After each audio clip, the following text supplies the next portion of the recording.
Quelques années finalement quand même après la mise en place des textes, c'est que ça donne des précisions que la place attendait aussi, à la fois sur l'organisation des fonctions risque, contrôle, conformité, la mise en place de cartographie de risque et aussi la définition un peu plus détaillée des risques à couvrir, notamment en matière de contrepartie, de liquidité, de marché, opérationnel et non-conformité, avec des exemples aussi de cartographie de risque par portefeuille qui sont appréciables pour les SGP, puisque pour avoir formé un certain nombre de SGP, dans le cadre d'ailleurs de l'AFG, on a toujours eu besoin de questions, enfin toujours eu des questions et toujours besoin de réponses sur sur des modalités un peu pratiques de mise en place de ces cartographies de risque. Dans le cadre effectivement donc de ce guide, alors j'ai mis alors là effectivement on est dans la même couleur, mais vous avez des couleurs différentes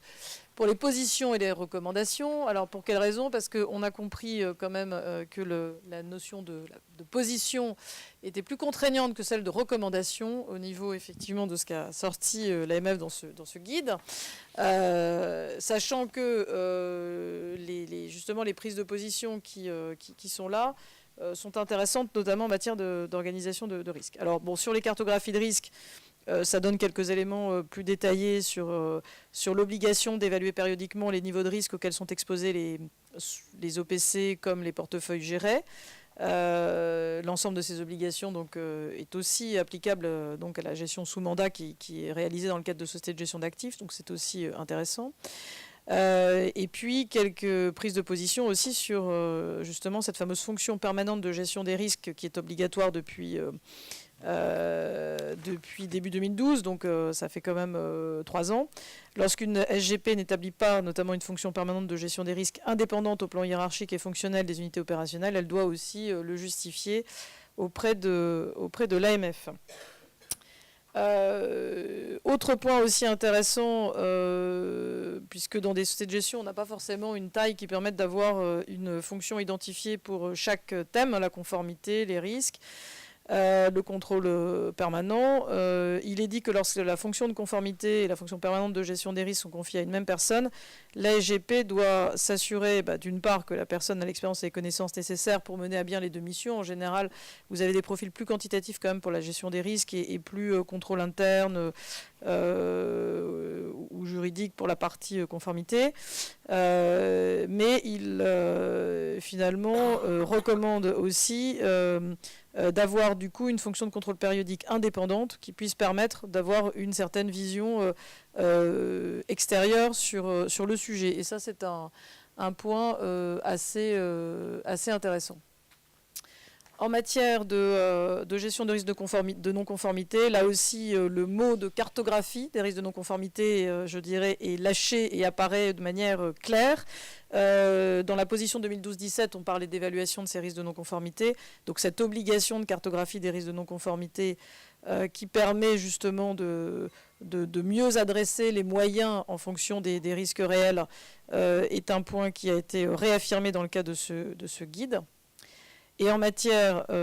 également d'organisation, eh bien, en matière de délégation notamment des missions de cette fonction conformité,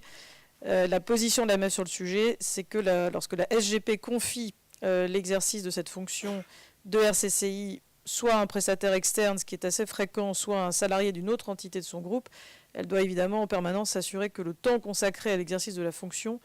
est suffisant pour pouvoir exercer évidemment cette fonction de manière suffisante. Autre point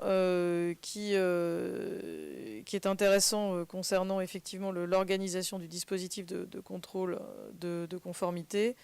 Alors d'abord des points un peu qui sont intéressants dans ce guide de l'AMF qui reprécise ce qu'est un contrôle de premier niveau par rapport à un contrôle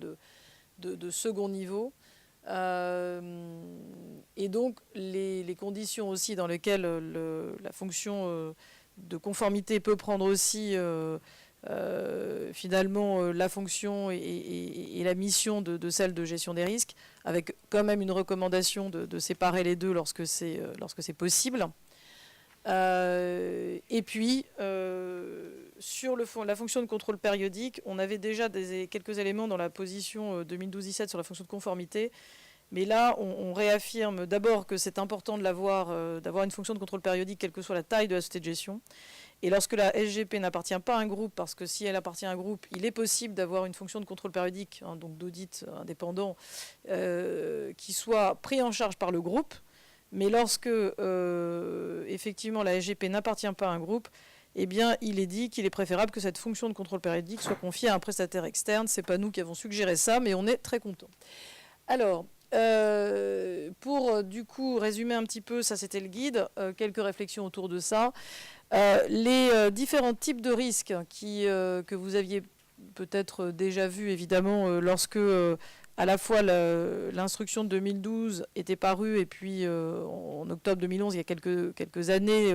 les types de risques qui doivent faire l'objet de cette fameuse cartographie ont été définis au niveau de l'asset management. Donc l'ensemble de ces types de risques, dont le risque de liquidité, on retrouve la définition dans ce guide. Le point qui paraît intéressant, c'est que effectivement ce guide répond aussi à un certain nombre de questions qui se sont posées lors de la mise en place des cartographies de risque dans les sociétés de gestion d'actifs,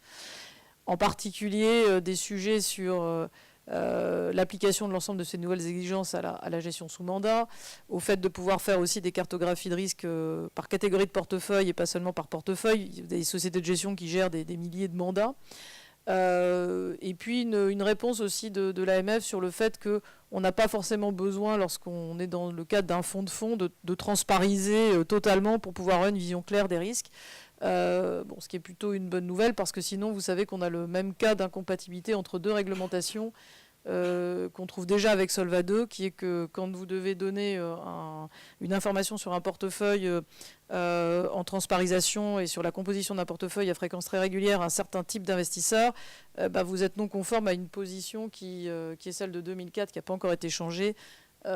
qui concerne les pratiques de market timing et lead trading, qui prévoit que chaque investisseur doit avoir les mêmes informations. Donc là, il y a des petites réglementations qui sont un peu incompatibles, en tout cas. Alors, petit exemple que vous trouverez dans ce guide, par exemple, sur comment mettre en place et quels indicateurs à mettre en place pour une cartographie des risques. Donc ça, c'est tout à fait intéressant. Et puis, on s'est livré à un exercice, parce que beaucoup de sociétés de gestion sont dans des groupes bancaires, et on a regardé si les types de risques sont à peu près définis de la même manière. Alors, pas toujours, parce que dans le domaine bancaire, alors ce n'est plus le 9702, vous savez, feu 9702 a été fondu dans l'arrêté du 3 novembre, mais dans cet arrêté du 3 novembre, on n'a pas changé forcément la définition des risques, on en a rajouté quelques-uns. En matière de risque de contrepartie, vous voyez, par exemple, le risque de contrepartie tel qu'il est défini au niveau RGMF, le risque de perte pour le placement collectif ou le portefeuille individuel qui résulte du fait que la contrepartie à une opération peut faillir à ses obligations avant que l'opération ait été réglée. En fait, côté bancaire, c'est plutôt un risque de règlement qu'un risque de contrepartie. Bon, vous avez des petites choses comme ça qui font que quand vous faites des cartographies globales, ce n'est pas forcément très évident d'avoir les mêmes notions. Bon, les risques opérationnels, c'est à peu près la même chose. Les risques de marché, pas tout à fait. Alors celui, d'ailleurs, en passant de l'arrêté du 3 novembre, a été un peu élargi, puisque maintenant on fait référence aux articles 325 à 377 du règlement de l'Union européenne sur la solvabilité. Et donc, ce n'est pas exactement le même dispositif. Là aussi, des normes d'organisation qui, finalement, sont encore de toute façon discutables, parce qu'on peut toujours, effectivement, dans un texte comme ça, faire du comply or explain, mais dans le guide, vous trouverez finalement les risques opérationnels plutôt rattachés à une fonction de gestion de risque, alors qu'en général, dans les sociétés de gestion d'actifs, on sépare bien risque financier qui est assez quantitatif des risques opérationnels qui sont quand même gérés de manière plus qualitative et assez proche des fonctions conformité. Et puis, un point qui nous a un petit peu gêné, mais visiblement là aussi l'AMF est ouverte sur le sujet, c'est sur les notions finalement dans un groupe de filières, parce que il est écrit dans ce guide notamment que lorsque une fonction groupe qui n'est pas dans la société de gestion est soit responsable de la conformité, soit responsable des risques, il faut que cette fonction soit rattachée au directeur général de la société de gestion. Donc ça, c'est vrai que c'est intéressant et c'est bien parce qu'il faut évidemment pouvoir avoir une responsabilisation des dirigeants de la société de gestion. Sauf que dans beaucoup de groupes, et certains sont en train de s'organiser différemment en ce moment, compte tenu des problématiques très fortes en matière de risque ou de conformité, la notion de filière fonctionnelle au niveau de ces fonctions-là devient souvent des filières qui ont tendance à devenir hiérarchiques. Donc il faut pouvoir concilier ça avec des positions qui ont été prises dans le guide AMF qui ne vont pas tout à fait dans ce sens-là, parce qu'il est évident que dans une société de gestion qui est dans un groupe bancaire, la nécessité d'assurer ce qu'on appelle la surveillance consolidée, en gros une société de gestion, elle n'a pas assez de fonds propres, on l'a vu pendant la crise aussi, pour pouvoir rembourser un client si ça ne s'est pas bien passé. Donc c'est plutôt la banque qui va récupérer le papier pas liquide, et qui l'a fait pendant la crise, ou qui va effectivement amener ses fonds propres et sa capacité financière. Donc c'est vrai que tout problème au niveau d'une société de gestion qui est filiale d'un groupe bancaire ou d'assurance va rejaillir sur le groupe en matière de réputation ou en matière de financier. Donc cette notion de filière consolidée est tout à fait importante. Et c'est vrai que dans le guide lui-même, les positions qui ont été prises voilà, ne vont pas tout à fait dans ce sens-là. Vous lirez aussi du coup des exemples d'organisations intéressantes qui sont dans le guide de l'AMF. Et un point intéressant sur le contrôle périodique pour terminer et laisser la parole à l'orateur suivant. Dans le cas des groupes, on l'a dit, il est tout à fait possible que le contrôle périodique soit réalisé par la filière inspection ou audit du groupe. Attention cependant à ce qu'effectivement les missions d'audit groupe couvrent tout le périmètre de la société de gestion et qu'elles soient faites de manière suffisamment périodique justement pour permettre d'assurer l'ensemble des thèmes dans un délai raisonnable.